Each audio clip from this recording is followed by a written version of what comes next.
Hi hello வணக்கம். நான் உங்கள் அன்பின் தோழி ஆர்ஜே நளினி. நீங்கள் கேட்டுக்கொண்டிருப்பது அம்மு எஃப்எம்மின் மகளிர் மற்றும் நிகழ்ச்சி. இன்றைய தினம் உங்கள் அனைவரையும் சந்திப்பதில் மற்றற்ற மகிழ்ச்சி. இன்னைக்கு நாங்கள் கூட பகிர்ந்து கொள்ள போகிற விஷயம் என்ன அப்படின்னா மஞ்சள். பெண்களின் முகத்துக்கு அழகு சேர்ப்பதே மஞ்சள் தானே. இந்த காலத்து பெண்கள் எல்லாம் க்ரீம், ஃபேஷியல் அப்படி இப்படின்னு கெமிக்கல் விஷயங்களை முகத்தில் பூசி முகத்தை பொலிவு இழக்க செய்கிறாங்க.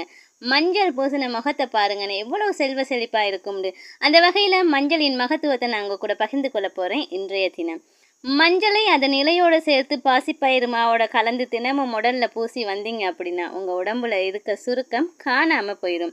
மஞ்சள் இலை மற்றும் குப்பைமேனி இலை இரண்டையும் அரைத்து குளித்த பிறகு உடலில் பூசி கழுவுனீங்க அப்படின்னா இதை தினமும் செஞ்சு வந்தீங்கன்னா உங்கள் உடம்புல இருக்க பூனை முடியெல்லாம் உதிர்ந்து போயிடும்.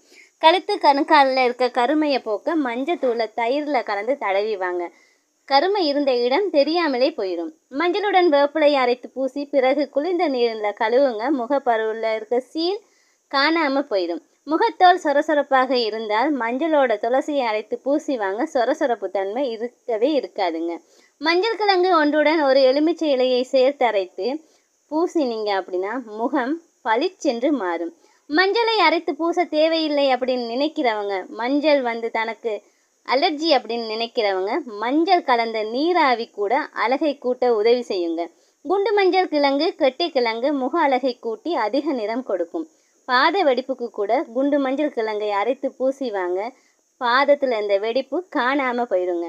இது போன்ற மகளிருக்கான சில பல குறிப்புகளை தெரிஞ்சுக்கொள்ள அம்மு எஃப்எம்ஐ சப்ஸ்கிரைப் பண்ணுங்கள், லைக் பண்ணுங்கள், கமெண்ட் பண்ணுங்கள். நான் உங்கள் அன்பின் தோழி ஆர்ஜே நளினி. நன்றி, வணக்கம்.